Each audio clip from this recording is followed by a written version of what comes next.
আমি অনির্বাণের কাছে জিজ্ঞাসা করব, অনির্বাণ, কোথাও একটা বারবার গত কয়েকদিন ধরে দেখুন রুদ্রনীল ঘোষ যা বলেছেন, আমি তার রিড বিটুইন দ্য লাইন্স করতে চাইছি না। উনি ভালো মন্দ কিসের আশঙ্কা করছেন আমি সেটার মধ্যে যাচ্ছি না, কারণ আমি আবারও বলছি মমতা বন্দ্যোপাধ্যায় তিনি রাজ্যের মুখ্যমন্ত্রী, তিনি আমার রাষ্ট্রীয় ক্ষমতার সার্বভৌমত্বের একজন প্রতীক, এই দেশের বাকি সমস্ত অঙ্গরাজ্যের মুখ্যমন্ত্রীদের মতো দেশের প্রধানমন্ত্রীর মতো। অতএব সেটা অত্যন্ত গুরুতর সুরক্ষার বিষয়। যদি সেখানে কোনো সত্যিই কোনো আশঙ্কার জায়গা থাকে রুদ্রনীল নিশ্চয়ই জায়গা মতো জানাবে।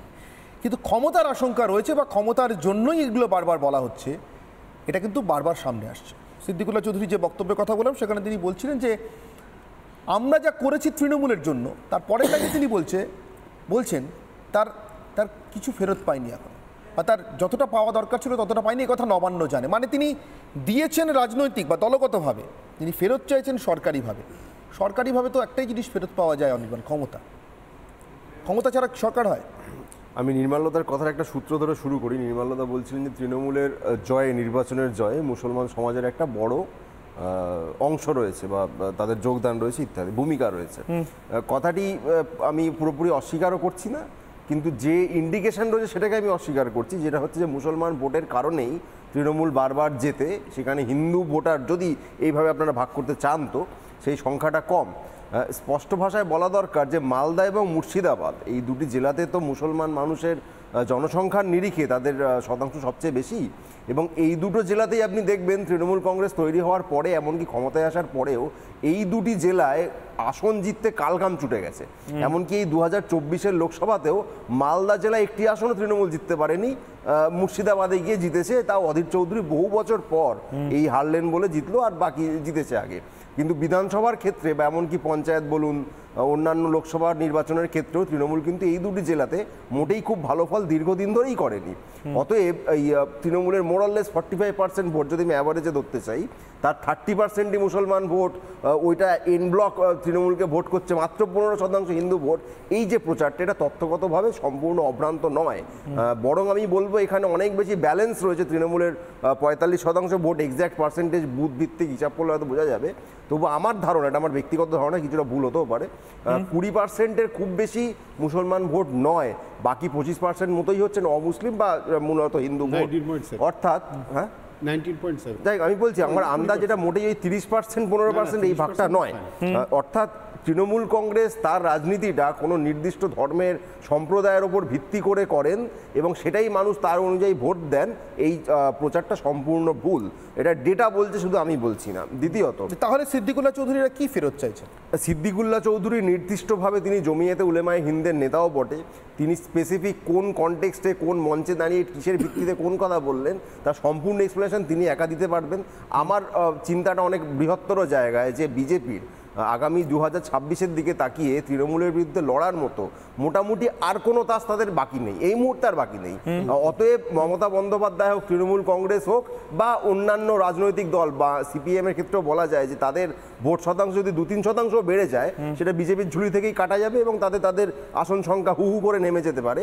অতএব এই যাবতীয় বিরোধী দলকে, হিন্দু বিরোধী, দেশ বিরোধী ইত্যাদি এই যে বায়বীয় কিছু তত্ত্ব আওড়ে তাদেরকে দাগিয়ে দাও, এতে যদিও তারা বহুবার চেষ্টা করেও দেখে নিয়েছে, লাভের লাভ খুব হয় বলে আমার মনে হয় না, মানে পশ্চিমবঙ্গের ক্ষেত্রে বলছি। আপনি বলছেন রুদ্রনীল ঘোষের যে আশঙ্কাটা, মানে আমি রুদ্রনীল ঘোষ শুরু করবার সময় বলেছি বারবার যে দেখুন, যে খুব সিম্পলি বলছি, খুব একদম সিম্পলি বলছি অনির্বাণ, এটা আপনিও বুঝতে পারবেন। রুদ্রনীল ঘোষ যদি মমতা বন্দ্যোপাধ্যায় কালকে ক্ষমতা হারান, নিশ্চয়ই সব থেকে আনন্দিত মানুষদের মধ্যে একজন হবেন, স্বাভাবিক রাজনৈতিক নিয়মে, স্বাভাবিক অঙ্কনরা নিশ্চয়ই খুশি হবেন। তারা তৃণমূল কংগ্রেসের সব থেকে নিকটতম প্রতিদ্বন্দ্বী, কিন্তু রুদ্রনীল এটা খুশির সঙ্গে হাসির সঙ্গে বলছেন না, বলছেন উনি বিশ্বাস করতে পারেন, আমি কোথাও ট্রাস্ট ফ্যাক্টরের বিষয় আছে।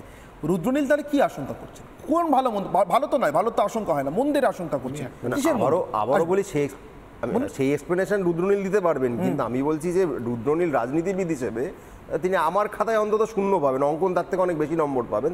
অভিনেতা রুদ্রনীল আমার কাছে অনেক বেশি প্রিয়, যার ফলে রাজনীতিতে তিনি আশা প্রকাশ করলেন না আশঙ্কা প্রকাশ করলেন, তা নিয়ে সময় ব্যয় করার কোনো মানে। এখন রুদ্রনীলের এই আশঙ্কাকে অনির্বাণ পাত্তা দিচ্ছে না, এটাও একটা রাজনৈতিক কারণ হতে পারে। একজন রাজনীতিক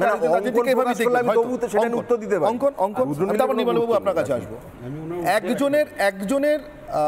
একজনের বক্তব্য, মানে সিদ্দিকুল্লাহ চৌধুরীর বক্তব্য, যা দিয়েছি তার কিছুই প্রায় পাইনি, অন্তত সেই অনুপাতে তো পাইনি। দিয়েছেন কিন্তু রাজনৈতিকভাবে, তৃণমূল কংগ্রেসের নামটা বলছেন, ফেরত চাইছেন নবান্নর কাছ থেকে, নবান্ন জানে। আর রুদ্রনীল ঘোষ বলছেন আশঙ্কা প্রকাশ করছেন। আমি একবার সিদ্দিকুল্লাহ চৌধুরীর বক্তব্যটা শোনাবো, যেখানে তিনি কথা বলেছেন সেখানে ফিরহাদ হাকিম উপস্থিত ছিলেন সেদিনকার সেই অনুষ্ঠানে। নির্মলাবাবু, কাজী মাসুম আক্তার, একই অনুষ্ঠানে ফিরহাদ হাকিম উপস্থিত ছিলেন, পার্ক সার্কাস ময়দানের সভা। আমি শুনিনি সিদ্দিকুল্লাহ চৌধুরী কি বলেছেন, আরেকবার শুনিয়ে দিই আপনাদের। আমি বা আমাদের মতন বহু মানুষ এই দলের জন্য যত শ্রম দিয়েছি এবং দিচ্ছি, আমি জানি না নবান্ন তার কতটা মূল্য দিয়েছে। এত বড় কথা আমি বলে গেলাম, কারণ অবদান আছে আমাদের। সংখ্যা লঘুদের মধ্যে মুসলমান হলো সংখ্যা গুরু। পশ্চিম বাংলায় 3টি পিলারের উপর দাঁড়িয়ে আছে 11 কোটি মানুষ। ওয়ান অফ দ্য মুসলিম, একটা মুসলমান খুঁটি, দুটো দলিত, আদিবাসী। আমাদের ব্যথা বেদনা বুধবার সময় এসেছে। আমি জানি জয়েন ভাইয়েরা অতি শান্ত হন, পার্সি ভাইয়েরা সংখ্যায় কম, তারা অত্যন্ত ভদ্র হন।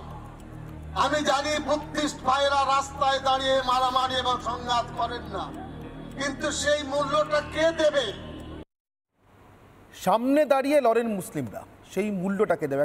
একটা কোনো একটা কিছু মূল্য ফেরত চাইছেন, কিসে? ক্ষমতায়? অঙ্কন কি মনে হয়? রাজনীতিতে আমি তো বুঝি ক্ষমতা ছাড়া কিভাবে মূল্য দেওয়া সম্ভব না। দেখুন, রুদ্রদা যে আশঙ্কা প্রকাশ করেছে, এই আশঙ্কাটা কিন্তু অত্যন্ত বাস্তব। কারণ কি, আপনি এই লোকসভা ভোটের পরেই দেখবেন ইন্ডিয়ান ইউনিয়ন মুসলিম লীগের যিনি কেরল থেকে এমপি রয়েছেন এবং যিনি ইন্ডি জোটের একটি শরিকও বটে, মোহাম্মদ বাশির, সেই বাশির সাহেব কিন্তু একটা কথা বলেছেন খুব চমৎকার, যে 2026 সালে কেরলের মসনদে সেই বসবে আমাদেরই জোট সঙ্গীদের মধ্যে, অর্থাৎ বামেদের থেকে অথবা কংগ্রেসের থেকে, যে উপমুখ্যমন্ত্রী ডাইসিএম হিসেবে কেরলে কোনো একজন মুসলিমকে প্রজেক্ট করবেন। তাহলে আপনি দেখুন, কেরলে অলরেডি কিন্তু এই জোটের মধ্যে থেকে ক্লেম করা শুরু হয়ে গেছে যে যদি মুসলিমকে আপনি উপমুখ্যমন্ত্রিত্ব দেন, আমরা কিন্তু তাকেই সমর্থন করবে এবং তার বদলেই কিন্তু সে ক্ষমতায় আসতে শুরু করবে। এবার এই যে আপনি মূল্য দেওয়ার কথাটা বলছেন, আপনি চলে যান চৌধুরী রহমত আলীর বক্তব্য যখন স্বাধীনতার প্রাককালে, ঠিক একইভাবে মুসলিম শহীদ বা মুসলিম যারা শহীদ হচ্ছিলেন দেশের জন্য, তাদেরকে গুনিয়ে গুনিয়ে কি বলছিলেন, যে এই যে আমাদের জন্য আলাদা রাষ্ট্র চাই, আমাদের জন্য একটা পৃথক দেশ চাই। নানা ধরনের কন্টেন্ট দেখার জন্য লাইক করুন, শেয়ার করুন আমাদের ফেসবুক পেজ, সাবস্ক্রাইব করুন আমাদের ইউটিউব চ্যানেল। পাশাপাশি অন্যান্য ব্রেকিং নিউজের জন্য অবশ্যই চোখ রাখুন রিপাবলিক বাংলায়।